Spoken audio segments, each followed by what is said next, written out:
जनसंपर्क पदयात्रा आज अक्टोबर 2 जातिर जनक महात्मा गांधी 155तम जन्मदिन अवसर में शेरगढ़ विजु जनता दल पक्षर एक जनसंपर्क शोभायात्रा शेरगढ़ ठारे अनुष्ठित हो जाइछि। शेरगढ़ चारि छक स्थित विजु बाबू प्रतिमूर्ति में पुष्पमाल्य अर्पण करी महामानव महात्मा गांधी नीति और आदर्श उपरे उपस्थित दलीय जनप्रतिनिधि समूह सम्यक उद्बोधन दे शोभायात्रा आरंभ करथिले। गांधीजी समाज सेवा और स्वच्छ भारत निर्माण कार्य अनुप्राणित होई सफाई कार्य करने सह जनसाधारण को एथिनै सचेतन करछन्ते।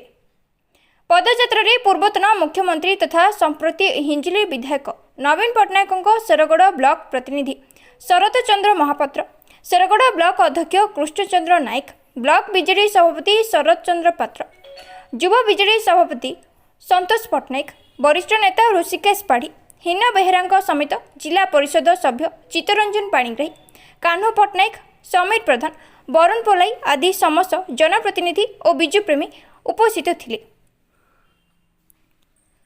Bureau report Narad news Odia. मु शरत चंद्र पात्र शेरगढ़ ब्लॉक विजु जनता दल सभापति।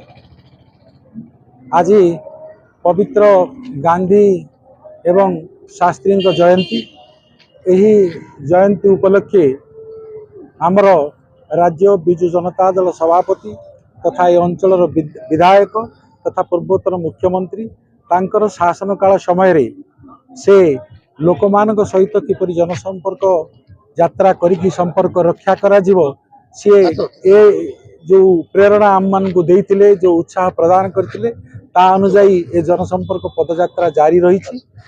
मान्यवर पूर्वतन मुख्यमंत्री तथा राज्य विजु जनता दल सभापति सी गांधीजी अहिंसा को सी मूल मंत्र रूपे ग्रहण करथिले एवं संविधान मुखबंधरे अहिंसा किपरि स्थान पाइबो से केंद्र सरकार ठारे दाबी करथिले। वर्तमान नवीन पट्टनायक सरकार रे नाहंती लोक माने तांको झुरुचंती वर्तमान से शासन रु हटि जाइचंती किंतु वर्तमान जो सरकार आसीची से माने सेमानंकर सरकार को 100 दिन पूरीनी डबल इंजन सरकार डबल काम करियो बोली कि जो लोक मानक मध्य जो भ्रांत धारणा देइतिला डबल इंजन नुहे एबे सिंगल इंजन मध्य काम करूनी। वर्तमान 100 दिन भितरे सांप्रदायिक दंगा एवं लोक मानकर काम सामाजिक काम कौन प्रकार कार्य हो पारु नाही। चित्तरंजन पाणिग्राही शेरगढ़ 56 नंबर जिला परिषद सभ्य। प्रत्येक वर्ष जमी गांधी जयंती लोकनायक जयप्रकाश जयंती पर्यंत जनसंपर्क पदयात्रा हो आसला। आज से कथा अनुष्ठित हो शेरगढ़ ब्लॉक रे कर्मी मान भी आग्रह अच्छी तेणु आम सरकार नाहू बोली आम शाणुता हबुनी। सरकार विफलता गत सरकार सफलता सबको लेकिन घर घर पहुँचू। सरकार ओडिया अस्मिता को लेकिन जो प्रतारणा छलना मिछ कथा कहले सेटा कार्यकारी से करूना एटा साधारण लोक भी बुझी सारे।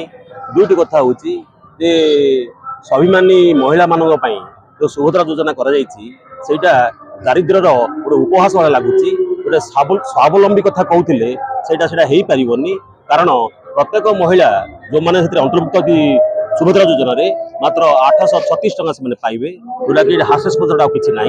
द्वितीय कथा हूँ जे प्रत्येक पंचायत रे ब्लॉक रे 2% 80% ऊर्ध जे डिजाबिलिटी कथा कहूँ एनओपी आईजोएनओपी विडो एमान को मात्र 1000 टका लगे मिल जो मैंने 80 वर्ष ऊर्ध कथा कहूँ प्रत्येक 2% लोक अच्छा से मिलने सन्देह अच्छी।